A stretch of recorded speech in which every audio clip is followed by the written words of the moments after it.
Okay, so we can start now. Control F6. So does anyone remember कि आप end पे हम किस conclusion पे पहुंच गए थे? क्या what was the conclusion there last time? Which was the distribution? The last distribution?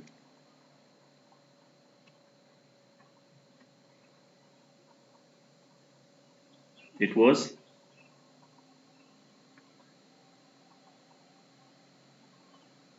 it was hypergeometric distribution, and we found out that under certain conditions it approached the binomial distribution. याद आ रहा है आपको?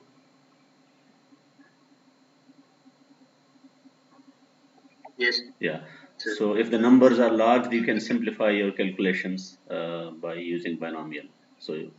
So today we will discuss another approximation, and that is of a different type. Yeah. So we start not from hypergeometric, we start from binomial, which means that even if you have a hypergeometric distribution, you must have approximated it with a binomial. So the starting point is a binomial distribution with n trials and p as the probability of success. Now you will see in the next two slides, but before that I'm just setting the stage, that you can now put conditions on these two. Yeah. And before you understand the conditions, can you remember, can you recall what was this quantity for the binomial n times p? What was that? It was the mean, yeah? Now mean is a typical number, and we are more likely to know the mean of a quantity even if you don't know anything else. Yeah? क्योंकि जो आप measurements करते हैं, आपके पास जो data आता है, सबसे पहले आप जो किस चीज़ calculate कर सकते हैं आराम से, वो mean होता है. So we can easily say that, okay, maybe the mean is fixed to some number, so I can fix it. If I know the mean will not change with time or with space, so the next question is, can n and p vary in such a way that you get the same mean? Yeah.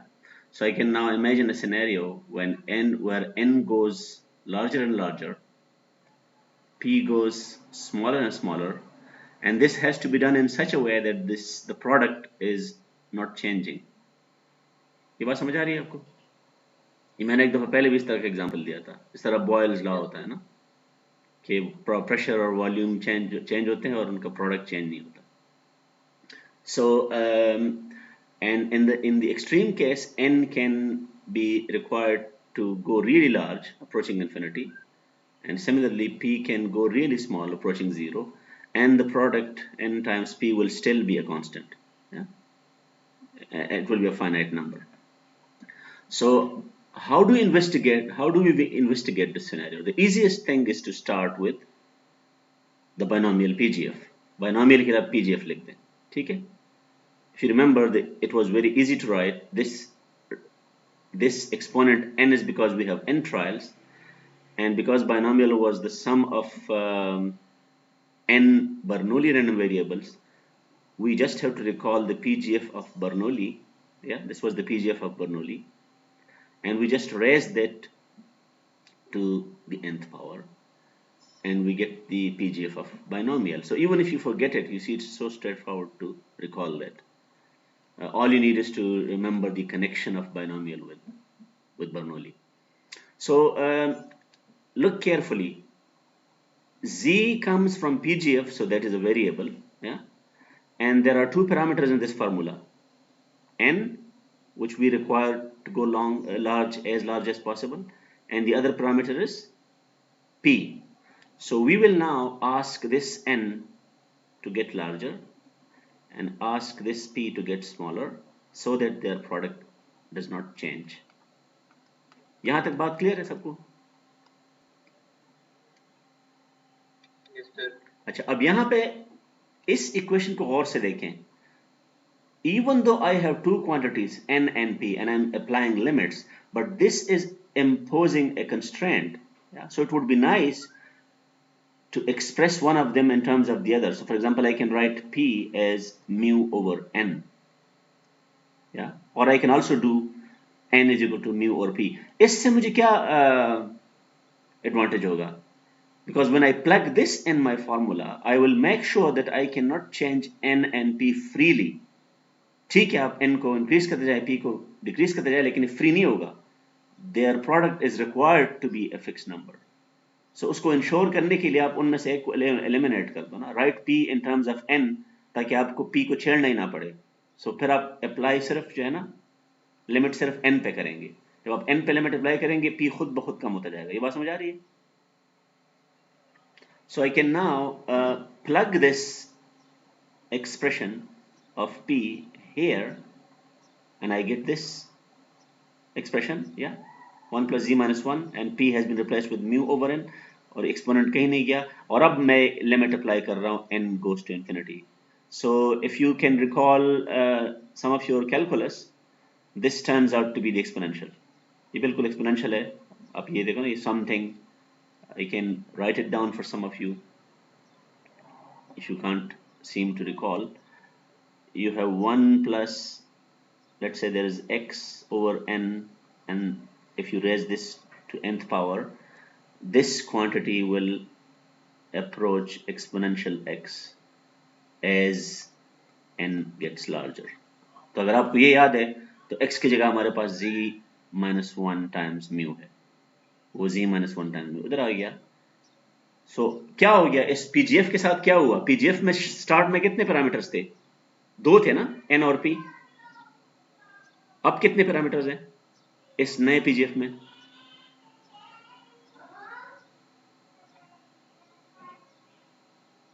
How many parameters do you see in this new PGF?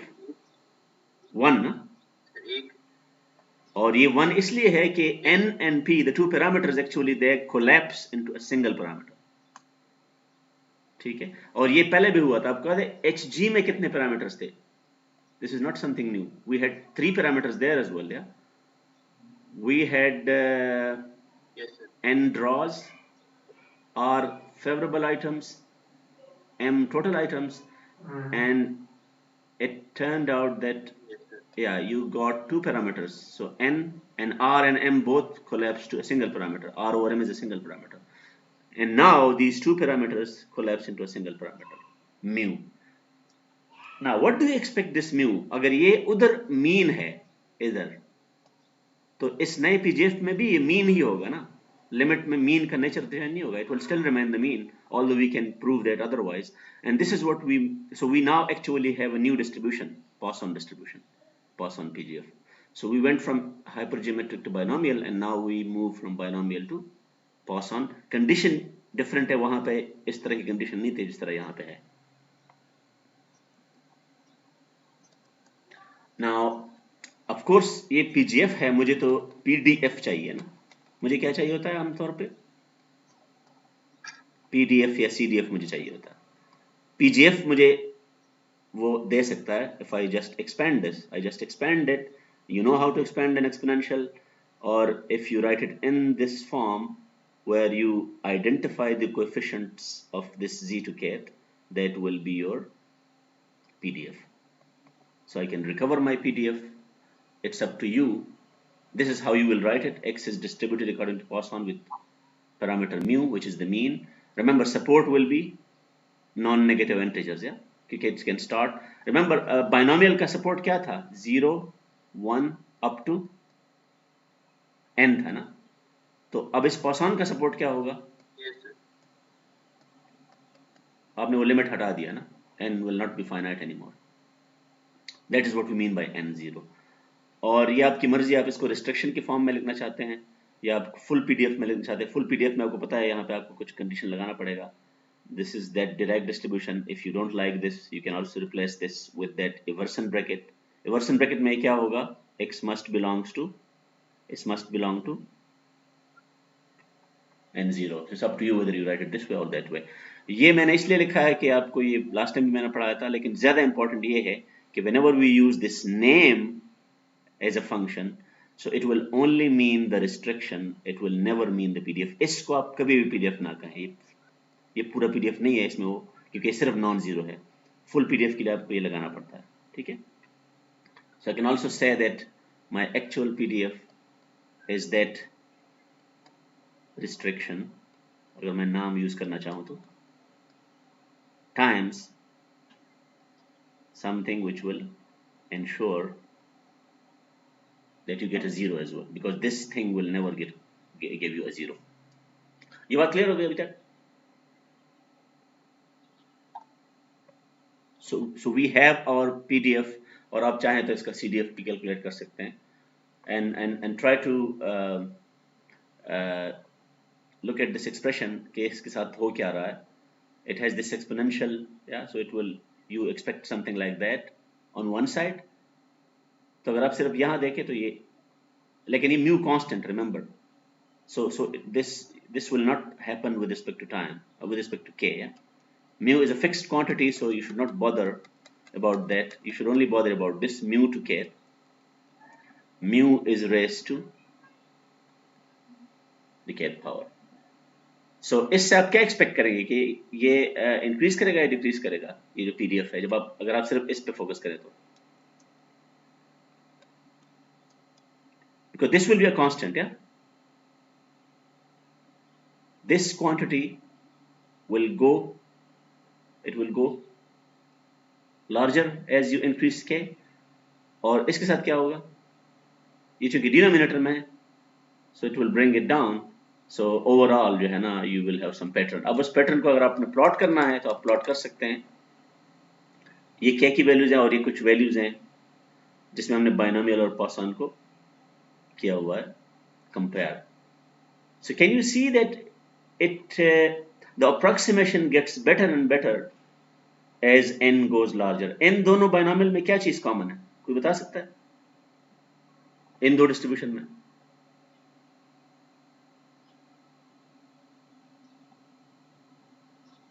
देखो ना, इसका number of trials 10 है और इसके number trials कितने हैं, 100 है. यहाँ पे प्रोबेबिलिटी सक्सेस क्या है, 0.1. यहाँ पे क्या है, 0.01. तो दोनों में क्या चीज कॉमन हो गया, n times p. n times p दोनों में क्या है, 1, और वो पॉइसन का भी 1 है. So you can see that as n gets larger the approximation gets better. ये जो ब्लैक है ये पॉइसन है और ये पर्पल जो है ना ये दूसरा वाला है. And if you want to investigate it even further, ये तो approximation डिस्कस हमने की है, पॉइसन को अलग से आपने इन्वेस्टिगेट करना है. So just if you want to know what is the impact of this mean, इसमें मीन क्या है 1, इसमें मीन क्या है 4, इसमें मीन क्या है 10. तो आपको कैसे, can you figure that out कि ये 1, 4 और 10 यहाँ पे कहाँ पे आपको नजर आनी चाहिए इस इन तीन प्लॉट्स में? Can anyone comment on that? For example ये 10, why should I believe that this 10 should be the mean? अब ये कलर कौन सा कलर है, ये लाइट ब्लू है ना ये, और इस लाइट ब्लू का मुझे ये प्लॉट मिलता है. इस प्लॉट का सेंटर किधर है, 10 पे है या नहीं है?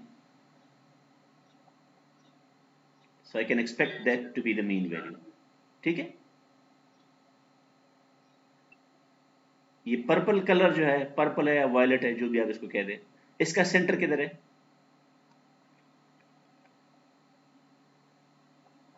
इस पर्पल का सेंटर किधर है? 4 पे सर. हाँ 4 पे है, 4 पे नहीं भी, हाँ बिल्कुल, तो उधर भी 4 है ना. और इस दूसरे का जो ऑरेंज है इसका सेंटर क्लोज टू 1 है. So this is how you see it. यहाँ से एक भी चीज और भी क्लियर होगी कि ये जो सिमेट्री है ना, ये सिमेट्री आपको तभी मिलेगी जब मीन की वैल्यू ज्यादा होगी. समझ आ रही है? As long as I mean if you decrease the value of the mean it gets less symmetric. क्योंकि देखो ना ये सिमेट्रिक नहीं है, ये इस साइड पे कुछ भी नहीं है, उस साइड पे बल्कि सारी प्रोबेबिलिटी शुरू में है. Can anyone make sense of this कि ये वाला शेप अजीब सा क्यों हो गया? रिमेंबर इसकी ये जो 1 है क्या है, इसका मीन वैल्यू है ना, और मीन को हम क्या कहते हैं, एक्सपेक्टेड वैल्यू. क्या expected value? So you expect और रिमेंबर ये x क्या है, ये बाइनोमियल से ही बना है। बाइनोमियल में x क्या था, number of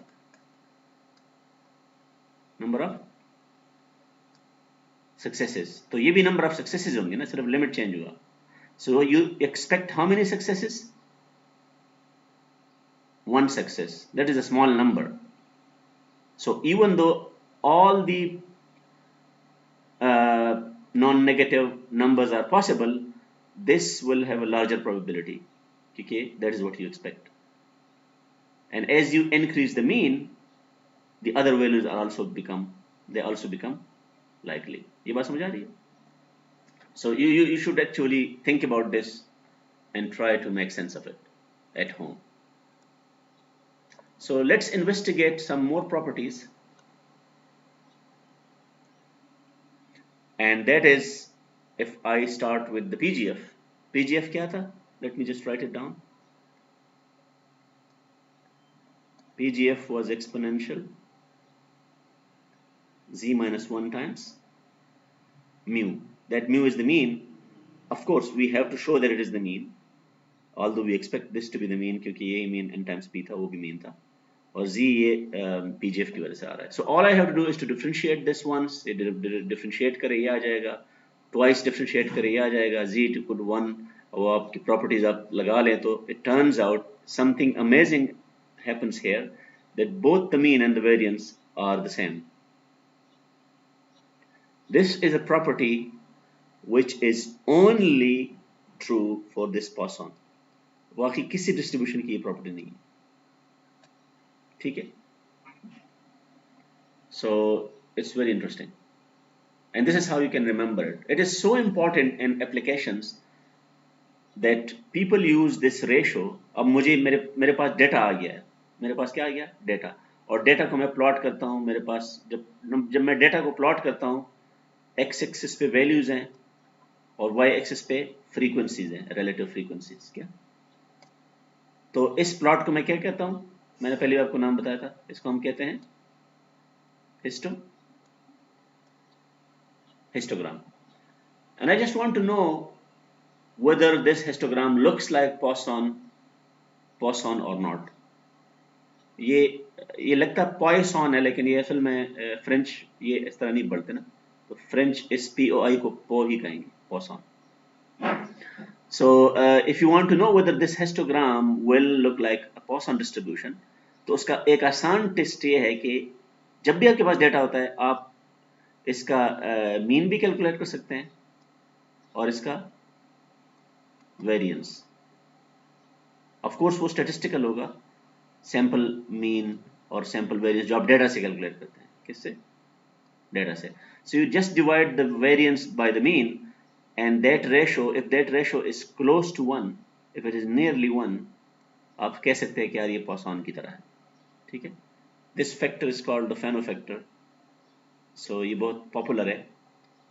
This is the first check whether some data looks like Poisson or not. It's a very quick check. So let's apply it to a few problems. And we have a typical problem, computer failure. You have some computer equipment, yeah, a computer system or a hardware, hard disk or anything, CPU. So let's say a computer contains 10,000 components. ये components क्या है ये matter नहीं कर रहा, लेकिन ये there are some components. Now each component fails independently from the other components, which makes sense क्योंकि एक दूसरे से पूछ के नहीं करेंगे वो. And the yearly failure per component, ये बहुत जरूरी है क्योंकि आपने जो कैलकुलेशन करनी है आपने वो किसी फ्रेम में करनी है, और यहाँ पे 1 साल की बात हो रही है. कितनी ड्यूरेशन की बात हो रही है? इसका मतलब ये है कि ये क्यों जरूरी है, क्योंकि Poisson का जो सेंट्रल पैरामीटर वो क्या है, म्यू है, ठीक है? और म्यू को जब आप अप्रोक्सीमेट करेंगे तो आप इसको कैसे अप्रोक्सीमेट करेंगे? डेटा से, by some kind of average, जिस तरह यहां मैंने बताया था, सैंपल एवरेज, सैंपल मीन. और वो एवरेज आपने कितने टाइम के लिए करना है, कितना ये जरूरी है यहाँ पे, वो एवरेज कितने टाइम के लिए हो रहा है, ओवर 1 ईयर। सो आपने साल का डेटा लिया है, साल में देखा है कि ये जो कंपोनेंट्स है इस कंपनी के, ये किस तरह से फेल हो रहे हैं, ठीक है। सो यू इन दो स्टेटमेंट से आपको क्या मिल रहा है, बेसिकली क्या डेटा आपको मिल गया इधर से?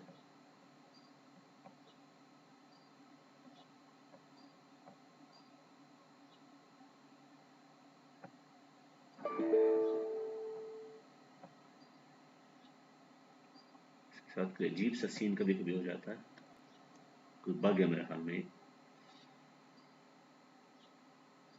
I have to reopen it.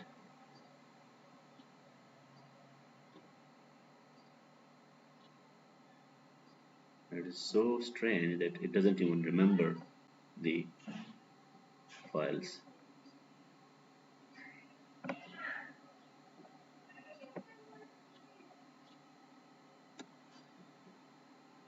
ये लास्ट टाइम भी हुआ था, मुझे याद पड़ता है, दोबारा हुआ है हमारे साथ। सो यहां तक हमारे पास कितना डेटा आ गया है, अगर ये हम इसको रीड करें कि you have, remember each component will either fail or it will not fail. दो पॉसिबिलिटीज है ना, तीसरी पॉसिबिलिटी तो नहीं है। So you can view the failure of that component, which I mean is that component failure, and when the component failure the computer also fails, okay? क्योंकि एक भी कंपोनेंट अगर वो नहीं चल रहा तो आप समझते हैं कि assume, ये बहुत जरूरी है, assume that the computer fails if one or more components fail. So you can think of it as 10,000 trials. कितने? And they are all Bernoulli trials क्योंकि independent है, and they have the same, each trial has the same probability of success. Probability of success क्या है? 10 to the power 10 to, yeah, to minus 4th power. And what is the average? Mu. n times p क्या होगा? Multiply करें दोनों को and you get 1, yeah? 1, yeah. So how will you read this? How will you interpret this? ये तो probability इसने दी है ना, probability of yearly failure. इस 1 को आप कैसे रीड करेंगे? What per year? Can anyone tell me? Expected. Yeah, expected और average, जो भी आप जिस तरह करते हैं, expected और average, क्योंकि डेटा से आप कर रहे हैं तो maybe you can say average. Theoretically expected is the right word. Average number of failures, yeah, per year. ये failure वो बर्नौली वाला failure नहीं है, ठीक है, ये कंप्यूटर failure है, सही है। So I can see this failure as my success. ठीक है, मैंने लिखा भी है कि you can view the computer failure as a Bernoulli success. कि वहां पे success का मतलब और होता है, यहाँ पे failure का मतलब और है, ये failure आपका success है उधर। So the number x of yearly computer failures, which is actually the number of Bernoulli successes, that must be binomially distributed. Agreed? ठीक है, independent है, number of successes will be the sum of binomial Bernoulli variables, yeah, n components है तो n trials हो गए, p is the probability of success, and you also know that this n is large, ये भी आपको समझ आ गई कि n is large, yeah, and p is really small, and the product is still a finite number. So all the conditions for approximating a binomial by a Poisson, they are met. So I can approximate this binomial. Let me just reiterate that binomial n comma p can be approximated by Poisson, और यहाँ पे mu की value मुझे रखनी पड़ेगी, वो क्या है? 1 है। So now I need to the probability क्या है? Probability क्या पूछा जा रहा है मुझसे? What is the probability that the computer will be working 1 year after turn on.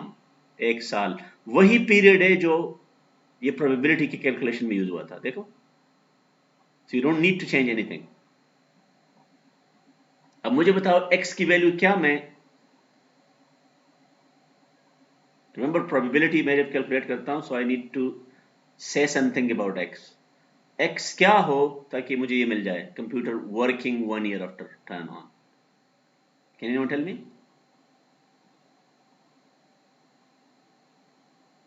x क्या है? The number of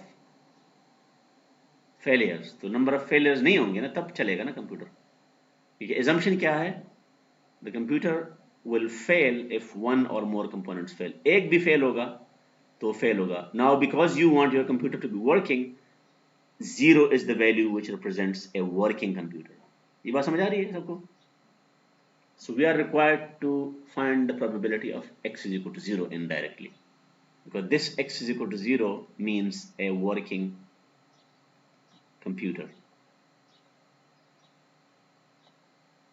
a computer that works even after 1 year. और बाकी आप फार्मूला लगा लें तो ये आपको प्रोबेबिलिटी मिल जाएगी. ठीक होगी बात? एनी क्वेश्चन सो फार?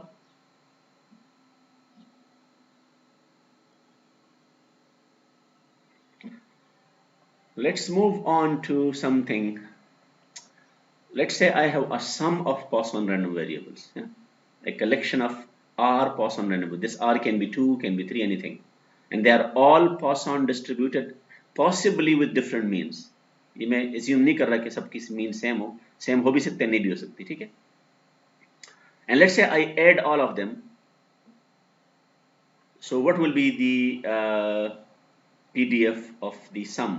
तो मुझे पता है इंडिपेंडेंट है, ये मैंने लिखा हुआ है इंडिपेंडेंट है, इंडिपेंडेंट Poisson random variables. तो इंडिपेंडेंट में मैं क्या करता हूँ? I just multiply the PGFs. या ये PGF किसका है? Poisson का.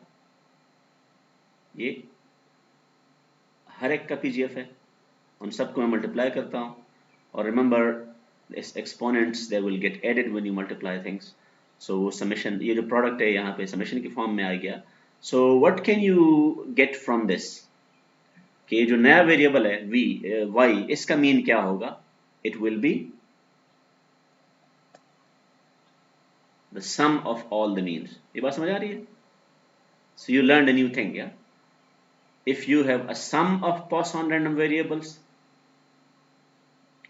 the mean of that variable will be the sum of the individual means.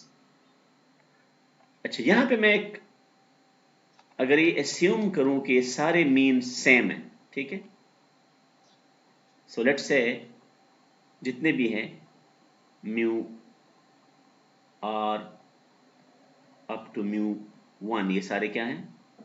Same है. So I can use mu 1 for all of them. So what will this, in that case मुझे क्या मिलेगा? ये I equals 1 up to r, और यहाँ पे क्या हो जाएगा? mu 1. तो इससे मुझे क्या रिजल्ट मिलेगा? बताएं क्विकली. r times mu 1. ठीक है. So ये मैं यहाँ से ये कह सकता हूँ कि जिस तरह लिनियरिटी में आप करते हैं ना, लिनियरिटी में कि लिनियरिटी में दो प्रॉपर्टीज होती है ना, एक एडिटिव होता है, जिस तरह हमने यहाँ पे किया है कि ऐड, आपने यू ऐड रैंडम वेरिएबल्स, सो उनका मीन भी ऐड हो गया.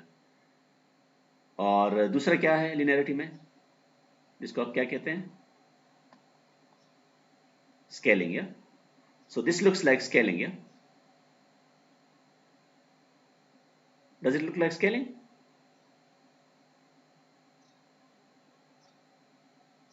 So can I infer from this that instead of summing random variables, what if I take, this is now the new question from you, if I take a random variable x which is Poisson, इसको आप गौर से सुनिए, ठीक है? I have a random variable which is Poisson, बल्कि मैं इसका वो लिख दूं, प्रॉपर नोटेशन में लिख दूं. Let's say it is Poisson distributed with mean mu, ठीक है? And I now have a new variable y which is r times x. तो ये scaling है या नहीं है? Is it scaling or not?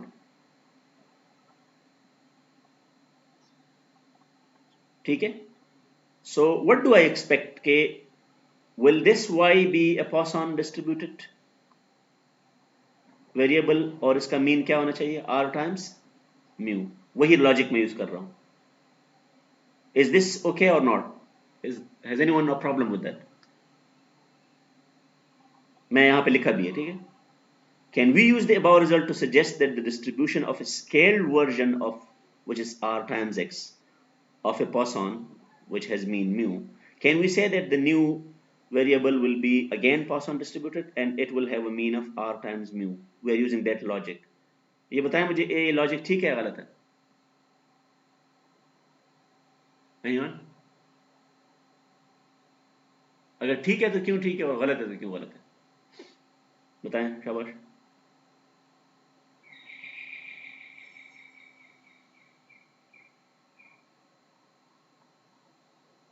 या कोई सजेशन दे दें क्या इसमें गड़बड़ हो सकती है या नहीं हो सकती? सर ये जरूरी है क्या? सर ये जरूरी है कि सारे म्यू सेम हो? नहीं, तो हम एज्यूम कर रहे हैं ना. हम r से जब आप मल्टीप्लाई कर रहे हैं तो आप क्या एज्यूम कर रहे हैं? आप यही एज्यूम कर रहे हैं ना, x प्लस एक्स. आप इसको कितनी दफा ऐड कर रहे हैं? तो जब आप ये ऐड करेंगे x x तो इन सब का मीन क्या होगा? एक ही होगा ना फिर. तो वो तो मसला नहीं है. यस सर, ठीक. लेकिन मसला कुछ और है. अब बताएं जरा. ये गलत में ये बिल्कुल नॉनसेंस है. Utter nonsense. लेकिन क्यों? वो क्यों आपने बताना है मुझे. कंडीशन क्या है ऊपर जो हमने किया है? तो ये मैं कह रहा हूं सिग्नल सिस्टम वाली बातें यहां नहीं चलेंगी, ठीक है. सिग्नल सिस्टम में नॉर्मली जब आप एडिटर होता है तो स्केलिंग भी चलती है और दोनों कंबाइन आप क्या कहते हैं. यहां पे एक एजम्पशन है जो कि वहां सिग्नल सिस्टम में नहीं है और वो क्या है, वो गौर से पढ़ लें इसको. पहली लाइन पढ़ लें. Imagine a collection of R. इसके बाद क्या है? क्या लिखा है? इंडिपेंडेंट. इंडिपेंडेंट. तो मैं जब x को r से मल्टीप्लाई कर रहा हूं, so I am adding are these independent. ये तो एक ही वेरिएबल है, मैं उसको बार बार ऐड कर रहा हूं, तो इंडिपेंडेंट कहां से हो गए? समझ आ गई? Yes sir. सो ये इसलिए गलत है, ठीक है. ये तो आप डिफाइन कर सकते हैं लेकिन ये गलत है, ठीक है. इस तरह का एग्जांपल मैंने पहले भी किया था वो 2 पॉइंट वेरिएबल में. सो कोई भी फार्मूला लगाने से पहले आपने ये जरूर देखना है कि वो इंडिपेंडेंट है या नहीं है.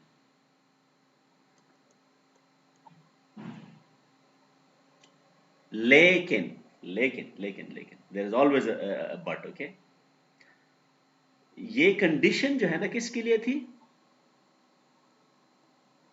यहां पे असल में हम जरा सख्त बात कर रहे हैं ना. हम ये कह रहे हैं कि डिस्ट्रीब्यूशन भी पॉसॉन हो. देखो ना, यहां पे सिर्फ ये नहीं है कि mean is the sum of the individual means. ये बात इतनी सख्त नहीं है. ज्यादा सख्त कौन सी बात है कि जो इसका पीजीएफ है वो भी उसी फॉर्म में है. किस फॉर्म में है? You have that same z minus 1 और यहां पे आपके पास वो समेशन के फॉर्म में आ गया. So that is your mean. जब आपके पास ये फॉर्म आ जाए आप करेक्ट से कह देते हैं कि ये क्या है, ये किस चीज का पीजीएफ है?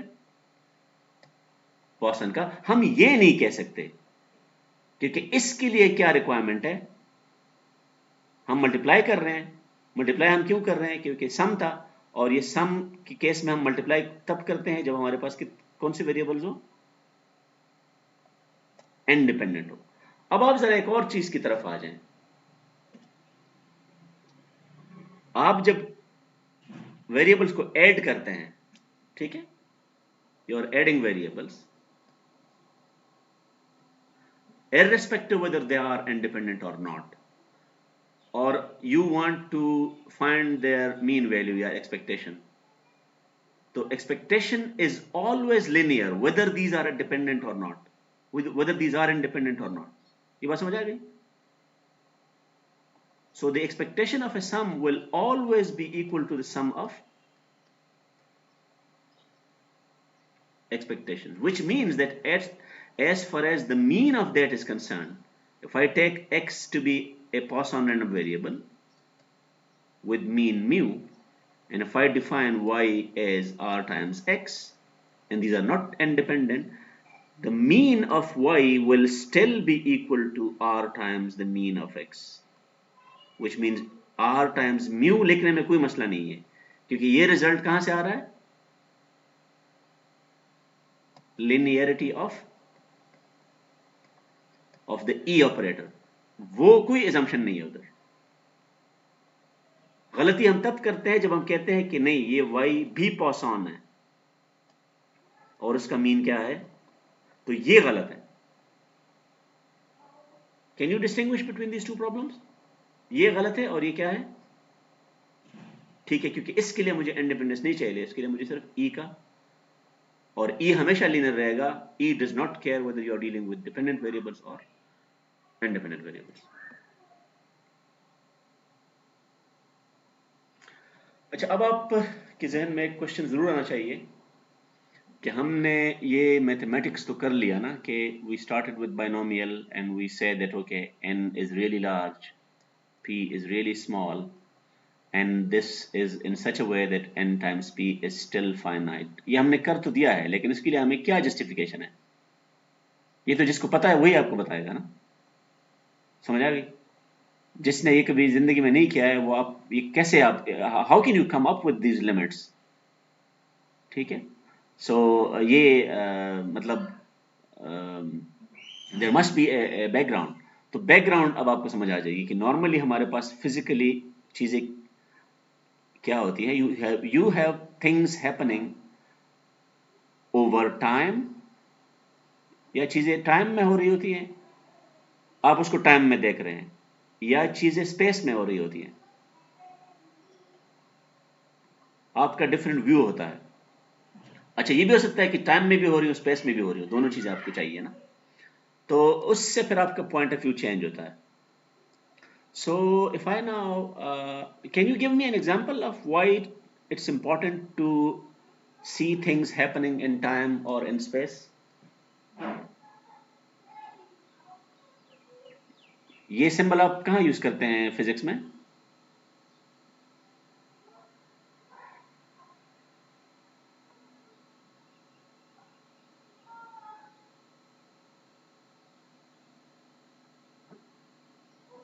याद है आपको?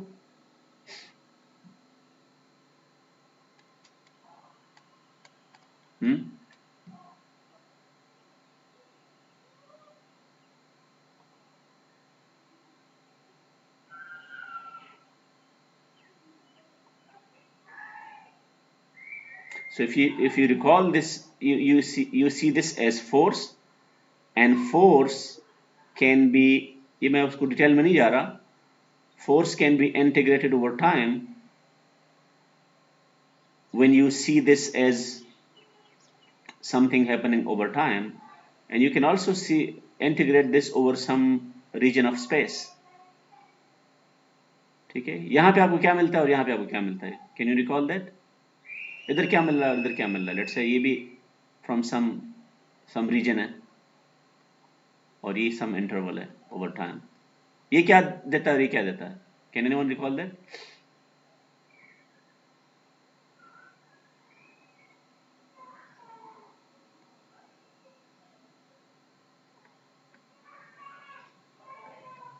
ये वर्क और ये मोमेंटम है। just to recall that you are doing this all the time, yeah? When you see certain things happening over time, you see certain results. When you see them as happening in space, you see other things, yeah? So यहाँ पे भी ये है कि जो हमारे पास ये जो हम बात कर रहे होते हैं बर्नौली ट्रायल्स की, किसकी? Bernoulli. So in certain cases you have to see them as if they are occurring over time। ठीक है, और ये मैं एक पिक्चर बना रहा हूं कि if you look at this, you have a time axis, and let's say you have the largest possible value where you stop is tau max, and this is tau 1, tau 2 and so on। ठीक है, और ये जो cross है, these are representing the successes। तो आप हर जगह पे पूछ सकते हैं ना। फॉर एग्जांपल यहाँ पे आपने पूछ लिया कि कुछ हुआ है कि नहीं हुआ, यहाँ पे कुछ भी नहीं हुआ, आप कहते हैं कि क्या है? failure. So either something is happening or it is not happening. When it happens, you call it a success. When it doesn't happen, you call it a failure. So Bernoulli trial को आप अगर आपने over time देखना है तो आप इस तरह देख सकते हैं. ये बात समझ आ गई है? ये कोई मुश्किल बात मैं कर रहा हूं. So now suppose that these actually first we yes, let's say you have n independent points, जिसको मैं ट्राई वो कह रहा हूं ना, सक्सेसेस कह रहा हूं.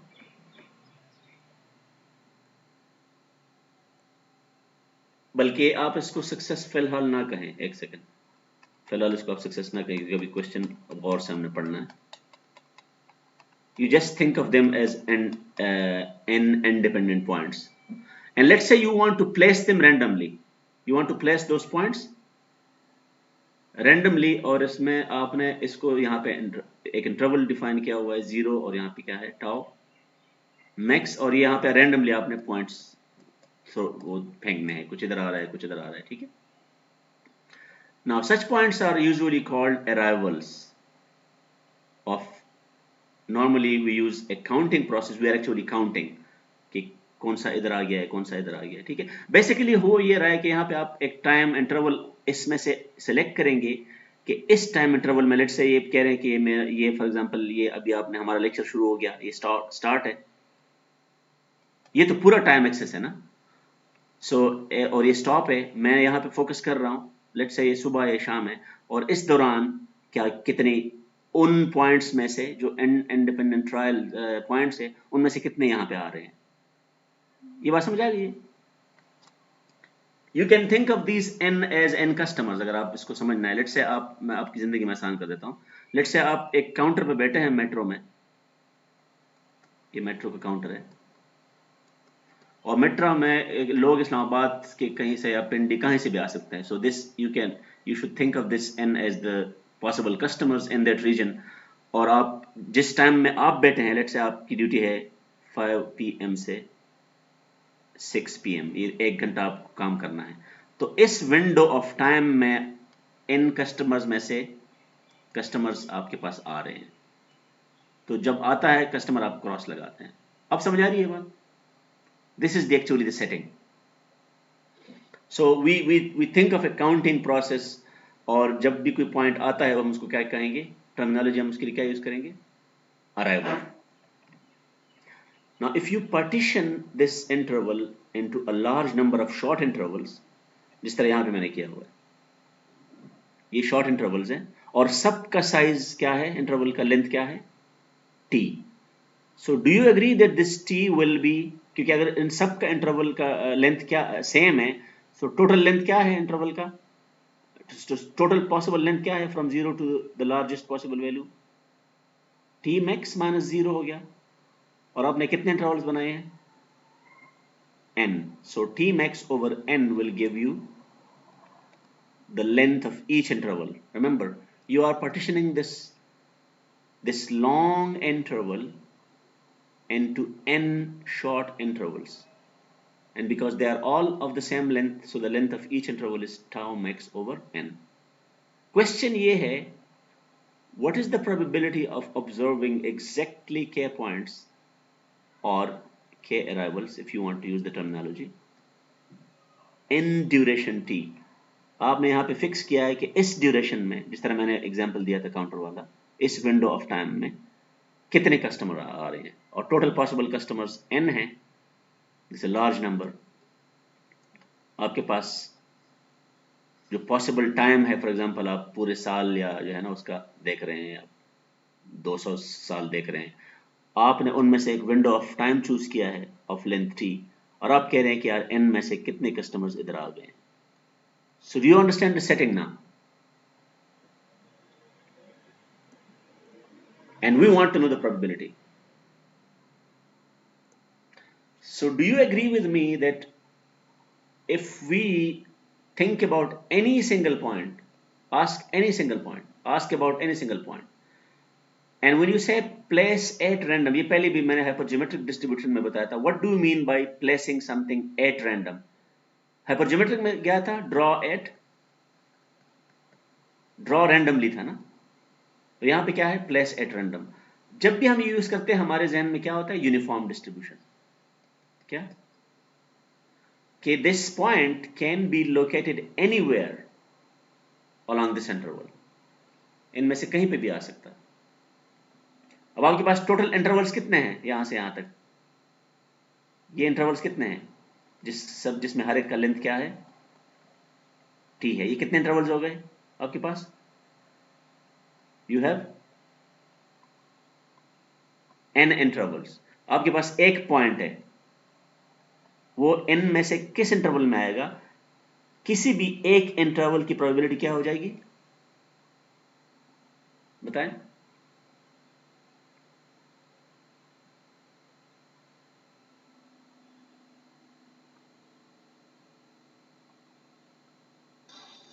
Sir 1/n।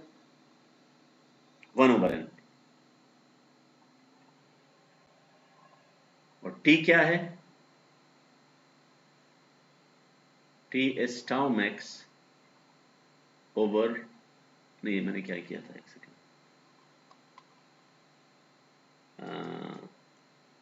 t was tau max over n था ना,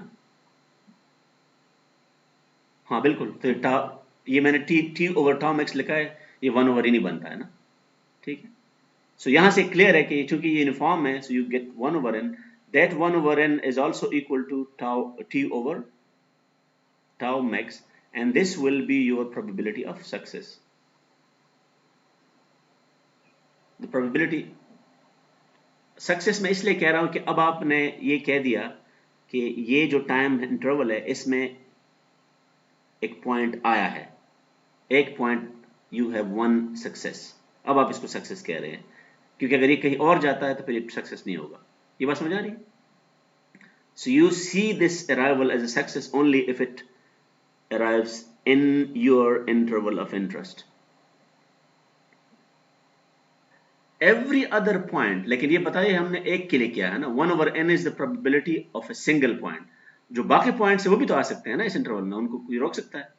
So every other point has the same probability of arriving in this short interval. तो अब आप मुझे बताओ सेटिंग क्या बन रही है, सेटिंग बायनोमियल बन रही है कि नहीं? क्या आपके पास कितने पॉसिबल पॉइंट्स हैं, n पॉइंट्स हैं, और उन n पॉइंट्स में जो एक पॉइंट अगर आता है इस इंटरवल में उसकी प्रोबेबिलिटी क्या है, p है। तो उनमें से चूंकि वो सारे आ सकते हैं, एक्चुअली उनमें से कितने आते हैं, लेट्स से आप उसको x कह देते हो, xt। so xt is the number of points from those endpoints that come or arrive in this interval of t seconds। ठीक है, तो ये क्या हो जाएगा, this will be, of course this will be binomial क्योंकि independent है। क्या है, number of trials, और p is 1/n। Because t max is very large and n is also very large, basically n is really large, tau max is really large, so ये binomial की तरफ, ये जो binomial है, this binomial can be approximated by a Poisson। लेकिन उससे पहले आप एक चीज नोट करें कि मीन क्या होगा, what will be the average number or expected number of arrivals or number of points in this interval। क्योंकि binomial है तो it will be n times p, और ये क्या हो जाएगा, n times p, n times t over t max, और ये इस केस में बेसिकली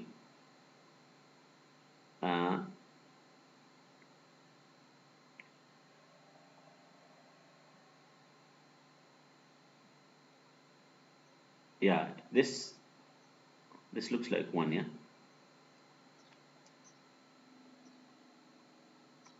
अगर आप वो वाला assumption डाल दो तो ठीक है।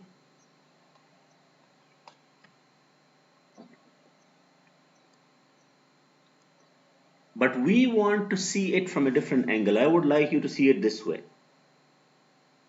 I would like to see, क्योंकि यहाँ पे जब आप इसको 1/n करते हैं ना तो आपको एक चीज इसमें नजर नहीं आती ना। I want to expose certain things। क्योंकि अभी हमने लिमिट लिया नहीं है। Let's take this T out, तो अंदर क्या बचता है इस फॉर्मूले में?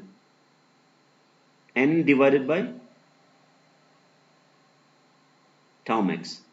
मुझे बताइए ये कांस्टेंट होगा या नहीं? ये जो चीज आप मल्टीप्लाई कर रहे हैं,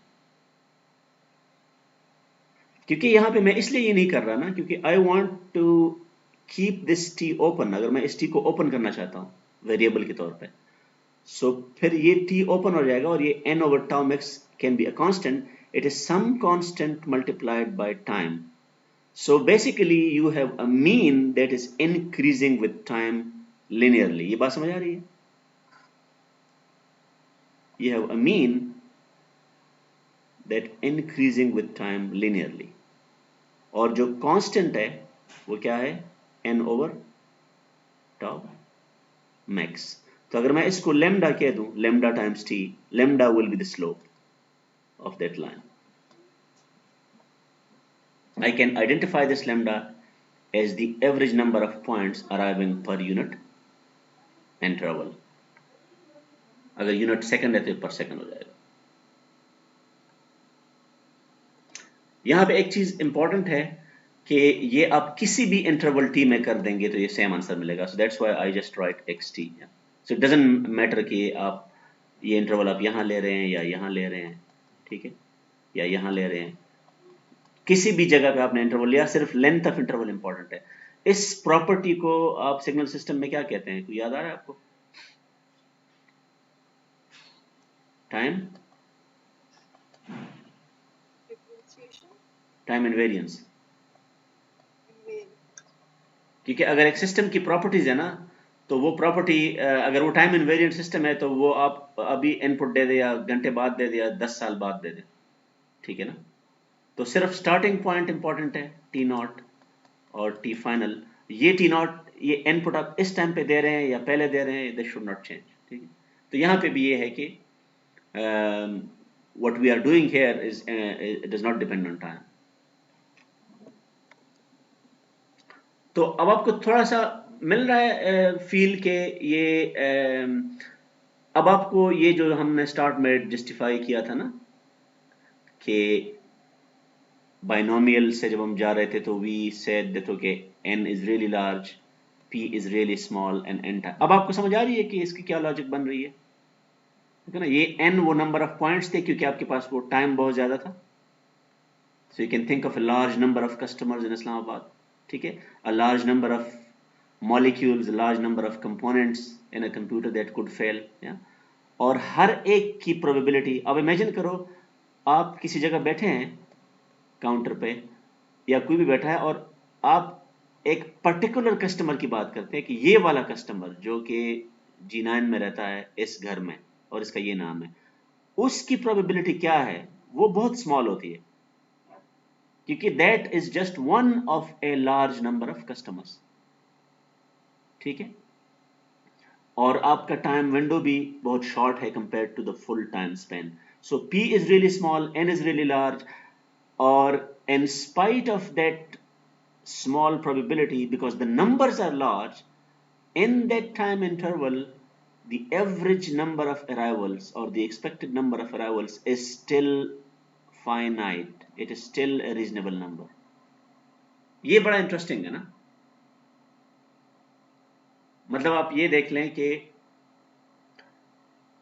the average is still non-zero, क्योंकि नंबर्स, ये नंबर ज्यादा है ना, उनमें से पर्टिकुलर की आने की प्रोबेबिलिटी जीरो है, लेकिन चूंकि बहुत ज्यादा है when it multiplies p, so this is how it actually the Poisson process arises in practice, कि you have things happening over time। अब मैं अगर आपको ये कह दूं कि ये सारा प्रोसेस आप स्पेस के लिए कर दें, इस टाइम एक्सिस को आप रिप्लेस करें किससे? स्पेस से, तो फिर क्या होगा? ये फिर आप ये यू कैन थिंक ऑफ, इसको आप ऐसे देख लें ना कि आप जैसे रोड पे जा रहे हैं ना, मैं इसको आपके लिए आसान कर देता हूँ। लेट्स से ये एक रोड है, कश्मीर हाईवे है, ये कश्मीर हाईवे, और अब यहाँ से स्टार्ट किया आपने मोटरवे से, ठीक है, और ये कश्मीर हाईवे जाता है। अब रास्ते में कश्मीर हाईवे पे तो खैर ये अनलाइकली है, लेकिन मैं फिर भी पूछता हूँ कि यहाँ पे लेट्स सपोज खड्डे हैं ना, जो क्या कहते हैं उसको, पॉट होल कहते हैं ना इसको। अब खड्डे कश्मीर हाईवे पे आप चूंकि कम एक्सपेक्ट कर रहे हैं, मैन होल। नहीं मैन होल तो दूसरा होता है ना, वो तो जो जिसपे वो सफाई वगैरह होते हैं। पॉट होल, पॉट होल कहते हैं वो जो रास्ते में वो डिप्रेशन आ जाता है ना, ऐसे ऐसे, ठीक है। उसको कुछ लोग डिच कहते हैं, लेकिन डिच बहुत बड़ा, डिच तो जंग वॉर टाइम्स में होता है ना, ये बहुत छोटा होता है। सो एक पर्टिकुलर पॉट होल आपको ही आता है, उसकी प्रोबेबिलिटी कम होती है, लेकिन अगर आप एक रीजनेबल लेंथ इमेजिन करें कि लेट्स से इस इशारे से लेके उस इशारे तक, इसमें द एक्सपेक्टेड नंबर ऑफ दो स्पॉट होल्स, या it will still be a finite number. So ये बात समझ आ रही है कि ये चीज़ें ओवर टाइम भी हो सकती हैं, ओवर स्पेस भी हो सकती हैं, और आपको ये जो पॉसन का प्रोसेस है, ये पॉसन डिस्ट्रीब्यूशन है, ये रेलेवेंट होगा। So let's actually summarize all of this. Without talking about any particular application, we are into Poisson process. अब आपको मैं बता रहा हूँ कि इसको process क्यों कह रहा हूँ। So what happens is that in many physical situations, जो कि मैंने hint दिया है, you have arrivals, which means things are happening. गाड़ियाँ आ रही हैं, लोग आ रहे हैं, टेलीफोन कॉल्स आ रही हैं, ठीक है। And if you view those arrivals as if they are occurring over time, let's say from 0 to t, अब ये इंटरवल 0 to t इमेजिन कर सकते हैं स्टार्ट से, या आप किसी भी जगह पे किसी टाइम को भी आप 0 कह सकते हैं, और इन सम रीजन ऑफ स्पेस, ये रोड का मैंने एग्जांपल दिया है। And let's say if this is happening in such a way that the average number of arrivals in that interval, if this increases linearly with time or with space, we will use that lambda for the rate. इसको हम क्या कहेंगे, rate parameter और arrival rate, क्या। और जब हम कहते हैं अराइवल रेट, तो by definition this is the average. क्यों, क्योंकि ये लैम्डा क्या है, लैम्डा लैम्डा जब टी से मल्टीप्लाई करता है तो आपको मीन मिलता है ना, ठीक है। तो ये एवरेज है ना, lambda is the average number of arrivals per unit time. ये मैं डिफरेंशिएट इसलिए नहीं कर रहा कि I'm assuming as linear straight line में मैं ये डायरेक्टली कर सकता हूँ, मुझे डेरिवेटिव लेने की जरूरत नहीं है। So that लेकिन यहाँ पे एक चीज इंटरेस्टिंग है, अगर आपको ये समझ आ गई ये बात, तो ये आपके पास टाइम है, लेट्स से ये 0 है और ये t है, और ये t आप चेंज करते हैं ना, ये t कभी इधर है कभी इधर है। हर टाइम पॉइंट पे आपके पास एक मीन होता है जो कि टाइम के साथ वेरी हो रहा है, और वही मीन आपको फिर एक रैंडम वेरिएबल देता है xt, जो कि पॉसन डिस्ट्रीब्यूटेड है, क्या है, और उस पॉसन का मीन क्या है, वो भी म्यू टी है, क्या है, mu T. And I can even right lambda times t if I want, because that mu t I know is lambda times. अब आप यहां पे एक चीज नोट करें कि आपको t की हर वैल्यू के लिए एक नया वेरिएबल मिलेगा या नहीं मिलेगा, समझ आ रही। When I introduced random variables to you and I used x, तो आपके जहन में क्या था, you have a sample space, you have real line and you see this x as assigning real numbers to points, और ये आपके जहन में एक ही वेरिएबल आ रहा था। अब उसके साथ नीचे मैंने t लिखा हुआ है, इसका मतलब ये है कि ये असाइनमेंट ये हर टाइम पे करेगा और हर टाइम पे ये डिफरेंट वैल्यूज देगा, हर टाइम पे सैंपल स्पेस को ये। So you have not one random variable, you have a sequence of random variables. ये बहुत जरूरी है ये बात, you have a sequence of random variables, they are all Poisson random variables and this sequence is over time. So आप अगर time की values imagine करें, x0, x0.1, x0.9, x1.2, yeah, they are all Poisson random variables, और हर एक का mean different है क्योंकि mean time के साथ चेंज हो रहा है, that is what we mean by a process. Probability में जब हम कहते हैं कि पॉसन प्रोसेस, तो पॉसन प्रोसेस का क्या मतलब है? A collection of random variables, in this case Poisson random variable, इसलिए हम पॉसन प्रोसेस कह रहे हैं। कलेक्शन से भी ज्यादा सूटेबल वर्ड सीक्वेंस है, क्योंकि सीक्वेंस में ऑर्डर इंपॉर्टेंट कर रहा है, इंपॉर्टेंट है ना, ये पहला है, दूसरा है, तीसरा है। कलेक्शन में जरूरी नहीं है कि वो ऑर्डर मैटर करे। समझ आ गई ये बात? This is what we mean by a Poisson process. तो पॉसन प्रोसेस का मैं जब ये पीडीएफ लिखूंगा तो ये कहने को एक इक्वेशन है, लेकिन ये एक इक्वेशन नहीं है, क्योंकि you will have this equation for each value of T, for each value of T, each real time. इसलिए मैंने इसके साथ ये अलग से लिखा हुआ है। आपको याद है शुरू में ये नहीं था, जब मैंने रैंडम पॉसन डिस्ट्रीब्यूशन लिखा था यहाँ पे, आपको याद है यहाँ पे मैंने कुछ भी नहीं लिखा, because this x was a single random variable. This was a single random variable. वहां पे you have a sequence of random variables for each time.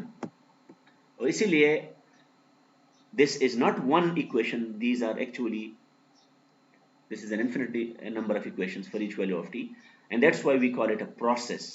This is a Poisson process. अच्छा, अब मैं आपसे एक चीज पूछना चाह रहा हूं। नॉर्मली जब आपके पास सिग्नल्स एंड सिस्टम में या सर्किट में कोई क्वांटिटी होती है x, and if it is function of time, आप कैसे लिखते हैं? आप ऐसे लिखते हैं या नहीं? x ऑफ t, ठीक है, या y ऑफ t। यहां पे मेरे पास एक सीक्वेंस है जो टाइम के साथ चेंज हो रहा है, तो मैं ये क्यों नहीं लिख रहा x of t? Why am I writing xt यहां पे नीचे? Can anyone explain that?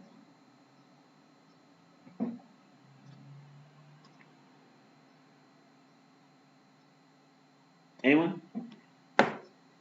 What will be the problem if I write x of t? और बहुत सी बुक्स में लिखा भी होता है ये, वो कंफ्यूजिंग होता है। आप मतलब वो अगर आपको समझ आ जाए फिर आप ठीक है लिख लें, लेकिन we already know that x is a function from the sample space, तो x has to act on outcomes। तो आपको कैसे पता चलेगा कि आप x आउटकम पे लगा रहे हैं या टाइम पे लगा रहे हैं? टाइम तो आउटकम नहीं है ना। ये बात समझ आ रही है? तो ये नीचे लिखने का फायदा ये है कि आपकी वो वाली मीनिंग कहीं नहीं गई। आप यहाँ पे टाइम लिखें और यहाँ पे आप क्या लिखें? आउटकम। अगर आपने अप्लाई करना है, basically when you have a process, it is a function of two variables. It depends on time as well as on the outcome. तो अगर आपने लिखना है, आप ये भी लिख सकते हैं ओमेगा कॉमा टी, लेकिन ये ज्यादा कंफ्यूजिंग हो जाता है। ये बात समझ आ गई आपको?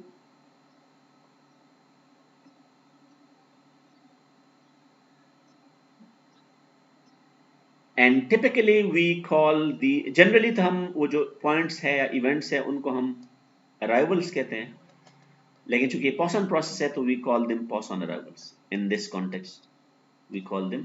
सो जो आप नॉर्मली यूज करते हैं वर्ड सक्सेस बाइनोमियल के कॉन्टेक्स्ट में, इवन पॉसन डिस्ट्रीब्यूशन में भी, पॉसन प्रोसेस में you use the word arrival. So you have Poisson arrivals. So xt is basically, it is the number of arrivals, number of Poisson arrivals during which time? During the interval 0 to t. ये बहुत जरूरी है कि ये at time t नहीं है, आपने assume किया हुआ है कि आपने कहीं से start किया हुआ है 0 to t, तो ये interval, ये लेंथ t हो गया। ये इसलिए जरूरी है कि अभी आगे we can start at some other point as well, length t होगा, फिर इसका मतलब यही होगा हमेशा।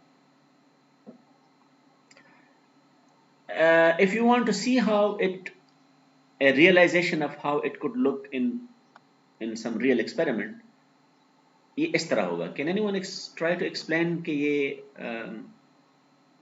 y axis पे क्या है और x axis पे क्या है आपके ख्याल में? ये मैंने Poisson process को विजुअलाइज किया हुआ है, but not the probabilities. These are actually Poisson arrivals और सक्सेसेस। तो देखो ना, शुरू में कुछ भी नहीं है, आपने जीरो से स्टार्ट किया, तो जीरो टाइम में तो कोई अराइवल नहीं हो सकता ना। You cannot have a success in no time. तो कुछ टाइम के बाद you may have your first success, yeah? उसके बाद अगला सक्सेस कुछ और टाइम के बाद होगा. Can anyone tell me about this time कि ये टाइम कितना होगा? Can we actually pinpoint that?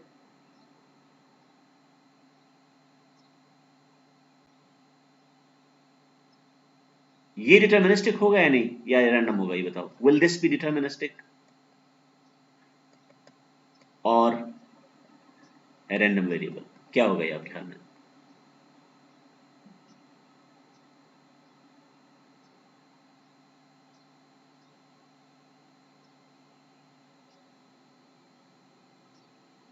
ये आपके लिए भी बताना मुश्किल है, लेकिन इसका मैं हिंट दे देता हूं, क्योंकि पॉइसन जो है ना xt, ये बेसिकली आपको पता है, ये तो बेसिकली तो बाइनोमियल से निकला है ना.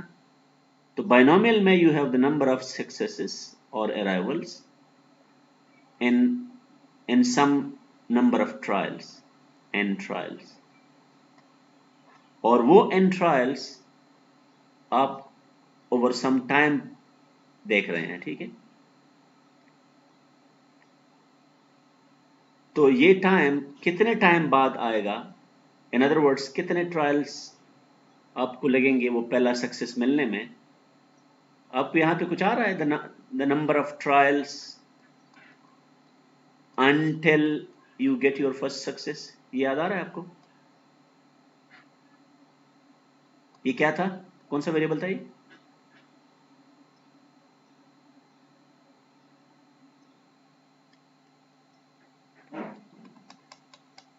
Remember we are talking about physical time here or physical space. इस physical time में there are infinite time points. Her time point पे हम एक क्वेश्चन पूछते हैं कि यहाँ पे अराइवल आया है या नहीं आया, आया है या नहीं आया. जब आ जाए हम उसको रिकॉर्ड करते हैं, जब आ जाए हम उसको. यस, ये T naught is the first interval. T not आपके पास जो वहां पे T था ना, आपको याद है वहां पे हमने क्या किया था? वहां पे हमने एक इंटरवल शो किया था T,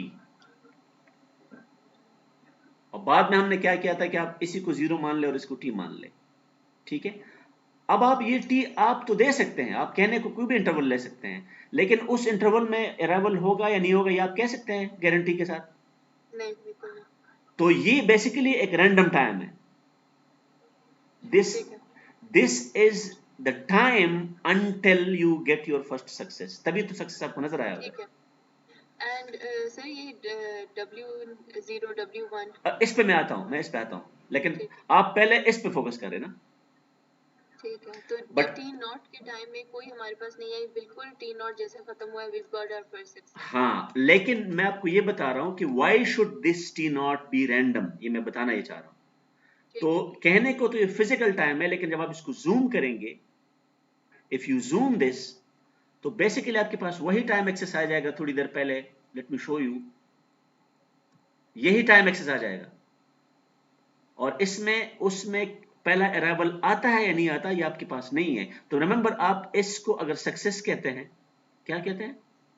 सक्सेस. और आपके पास वो जो इंटरवल है, जो भी इंटरवल है आपके पास, रिमेंबर आप टी को चेंज करते रहते हैं ना. आप टी पहले यहां लेते हैं, फिर यहां लेते हैं, फिर यहां लेते हैं. जब आपको अराइवल मिलेगा तभी आप उसको रजिस्टर करेंगे. तो आप जब इसको देखते हैं किसी भी टाइम इंटरवल में, टी आपकी वैल्यू जो भी हो, उसमें you have an infinite number of points, so you have an infinite number of queries. Her query पे आप कह सकते हैं कि यहाँ पे अराइवल हुआ है या नहीं हुआ, अराइवल हुआ है या नहीं हुआ है, कितने हुए. ज्यादा भी हो सकता है, लेकिन कोई भी नहीं हो सकता. तो when we were in discrete, जब हमने डिस्क्रीट में सब कुछ किया था, remember we had Bernoulli trials, या वी हैड बर्नौली ट्रायल्स में ये क्वेश्चन किस फॉर्म में होता था? We were asking this question, the number of trials until you get your first success. ये याद आ रहा है आप लोगों को? और ये क्या था? This was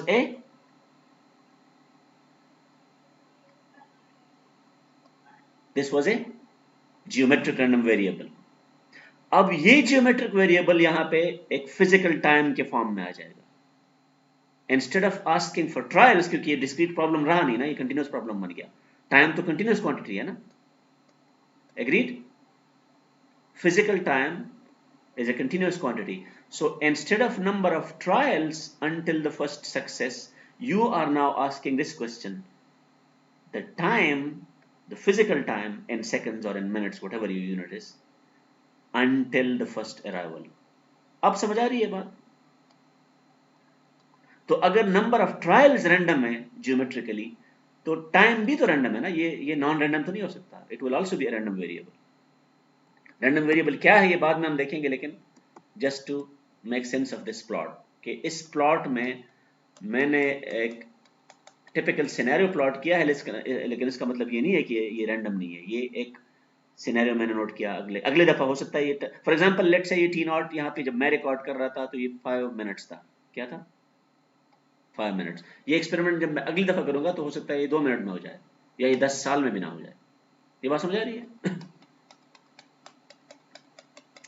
So अब आपको समझ आ जानी चाहिए कि why do we call this accounting process and why we call them the arrivals. So you have the first arrival, you have the second arrival, you have, और remember ये CDF नहीं है, बहुत सारे स्टूडेंट इसको CDF कहते हैं, ये CDF नहीं है, ये CDF की तरह लग रहा है, लेकिन यहाँ पे क्या है, यहाँ पे नंबर ऑफ अराइवल्स है। ये पॉसॉन वेरिएबल मैंने यहाँ पे इसकी वैल्यूज लिखने की कोशिश की है।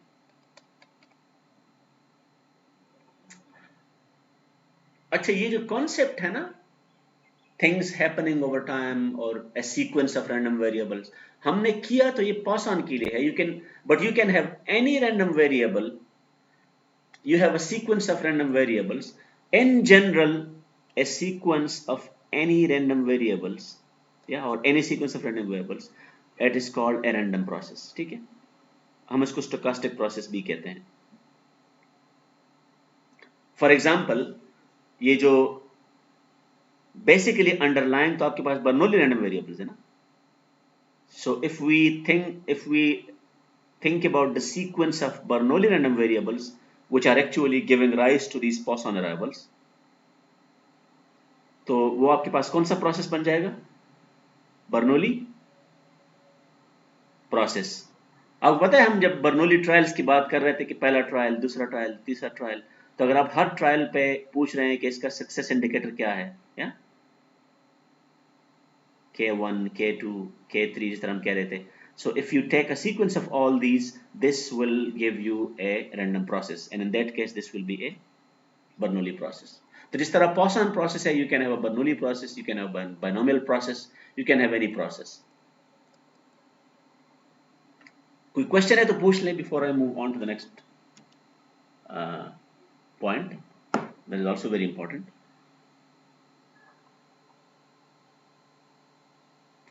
अब यहां पे एक चीज इस प्लॉट से भी आपको नजर आ रही है कि when we define xt, remember ये t है आपके पास ना, तो ये t आप कहीं पे भी फिक्स करते हैं, किसी भी जगह, किसी पॉइंट को आप t कहते हैं, तो आपके पास ये स्टार्ट 0 से ही होते हैं, सो 0 to t, ठीक है।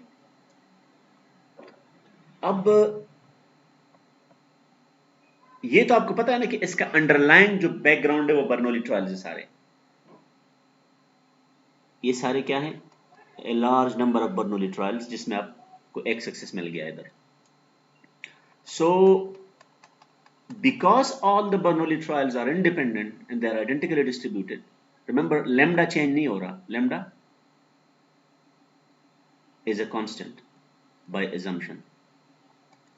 So अगर मैं ये किसी भी जगह पे ये इंटरवल बनाऊं तो things should not change, जिस तरह मैंने उधर भी बताया था ना कि ये टाइम इंटरवल आप कहीं पे भी ले सकते हैं, जरूरी नहीं कि 0 to t हो, ये कहीं पे भी आप ले सकते हैं।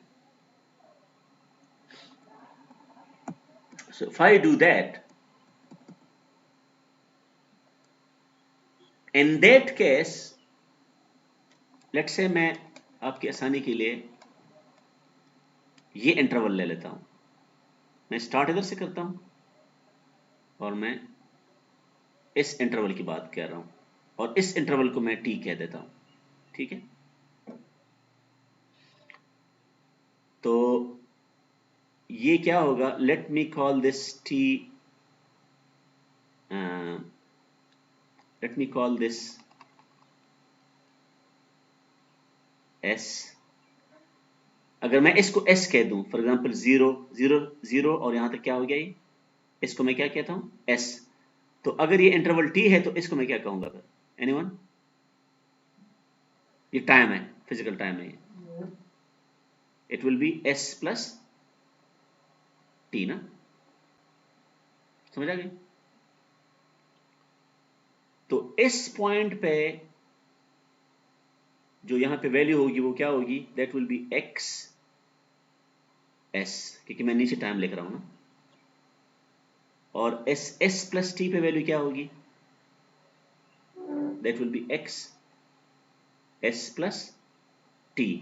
तो इस टाइम में जितना चेंज हुआ है मेरा count, the number of arrivals, the number of arrivals in this time interval will be xs plus t minus xs.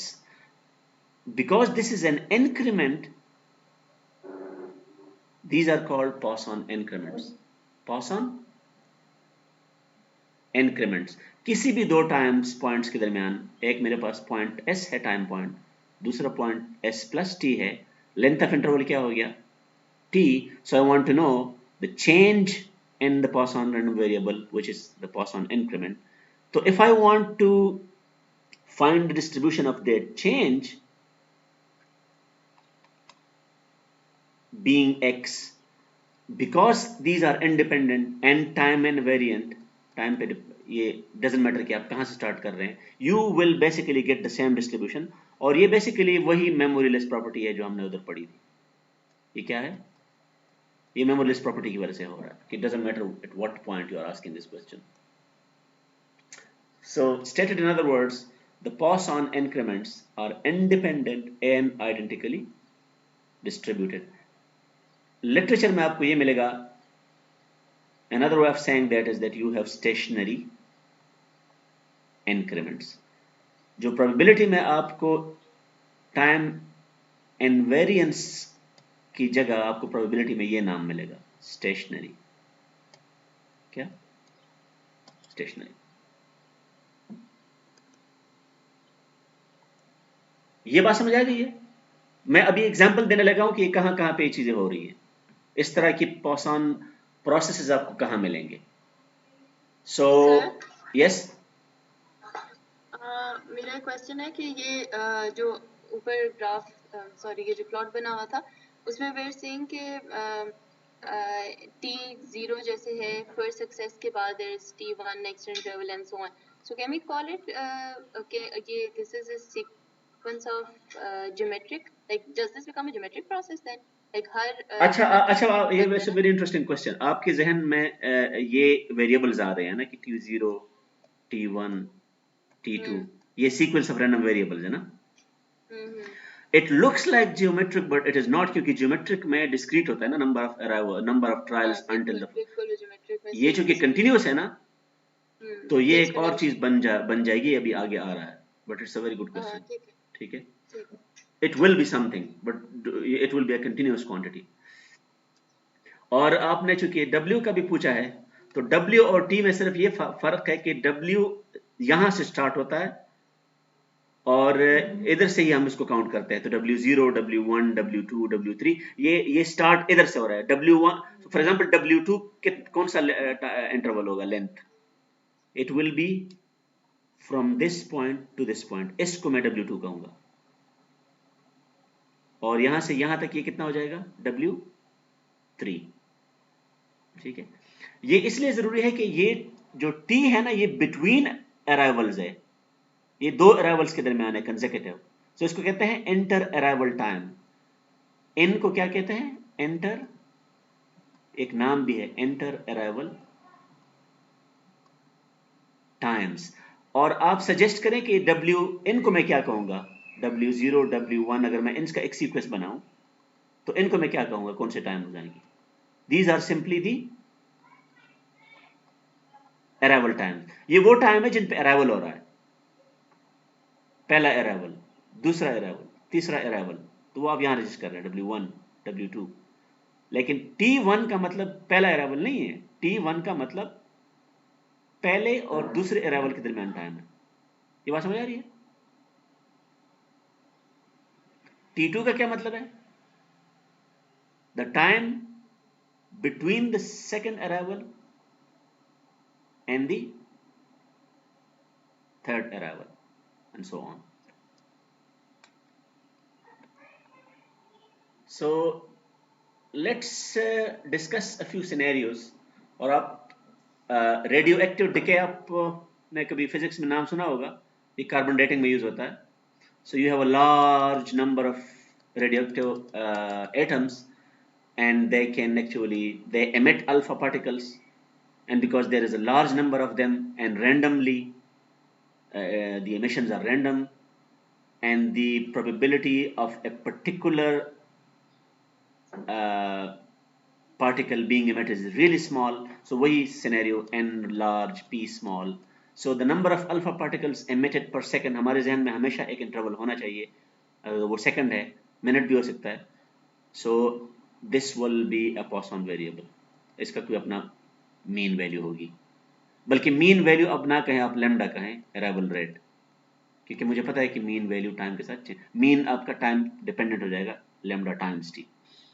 अच्छा, वेब सर्विस आपने वेबसाइट बनाया हुआ है और उस पर आप देख रहे हैं कि जो ट्रैफिक है, नंबर ऑफ क्लिक्स और number of access requests per minute, let's say आप 1 मिनट के लिए डिज़ाइन करते हैं अपने वेबसाइट को, कितने आपने रिसोर्सेज खरीदने हैं, कितना स्पेस खरीदना है, कितना कंप्यूटिंग पावर चाहिए, so this will be a Poisson process.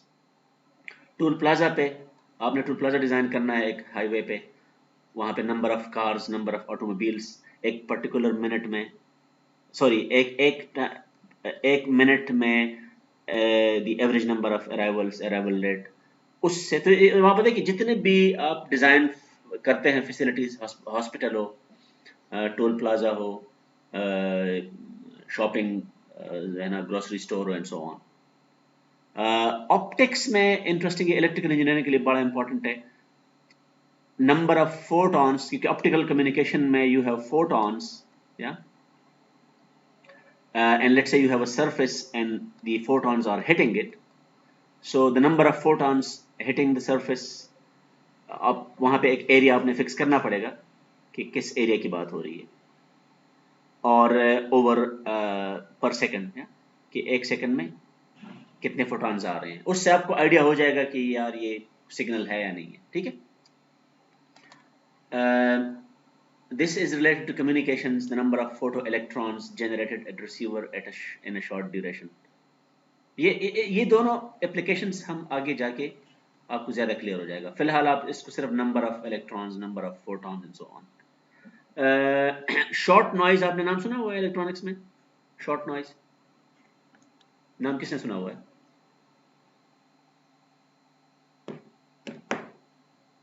या नहीं सुना अभी तक?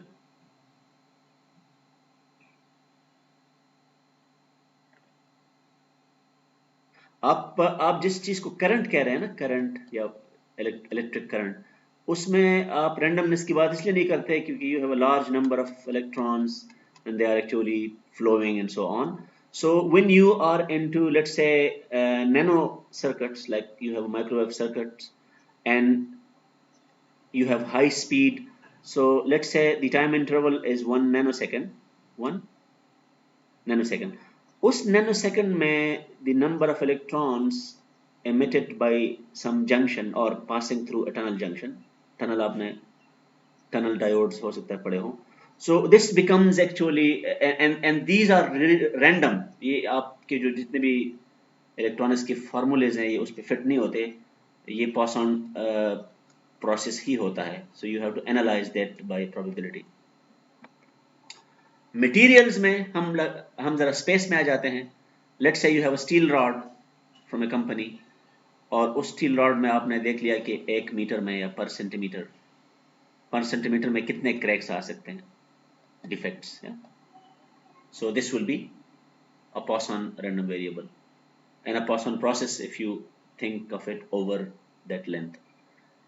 अच्छा, ICs जो बनते हैं, फैब्रिकेशन इंटीग्रेटेड सर्किट्स बनते हैं, let's say you have a tiny chip और उसमें अपने पर स्क्वायर नैनोमीटर रैंडमली डिफेक्ट्स आते हैं, ठीक है ना, एक जगह पे एक 1 आना था वहां पे 0 आ गया एंड सो ऑन.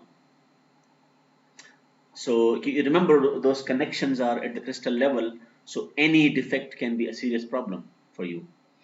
Biology में you have let's say bacteria, you have some form of bacteria और वहाँ पे remember you can have per cubic centimeter, या तो ये जो region of space है ये कभी area होगा, कभी length होगा, कभी area होगा, कभी volume होगा, ठीक है.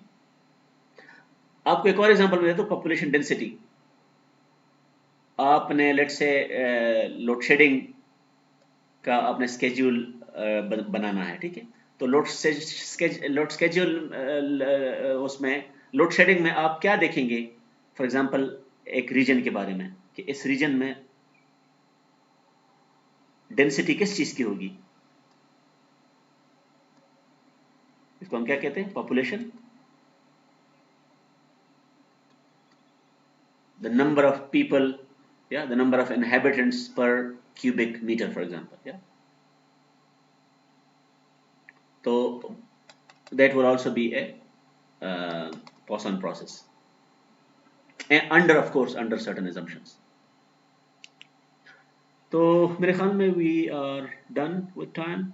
Unfortunately मेरे जहन में तो एक दो एग्जांपल्स और भी थी, लेकिन if you have a question you can have 1 or 2 questions, short questions.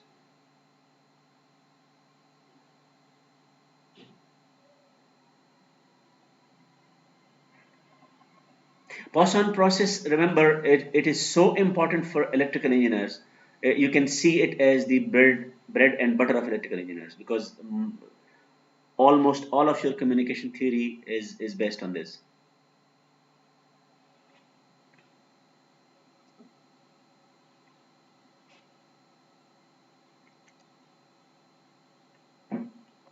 If there are no questions, अभी भी एक है मिनट हमारे पास.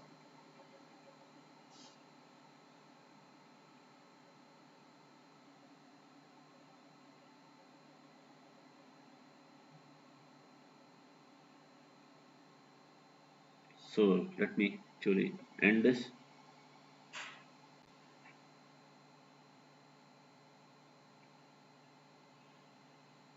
Stop sharing and meeting.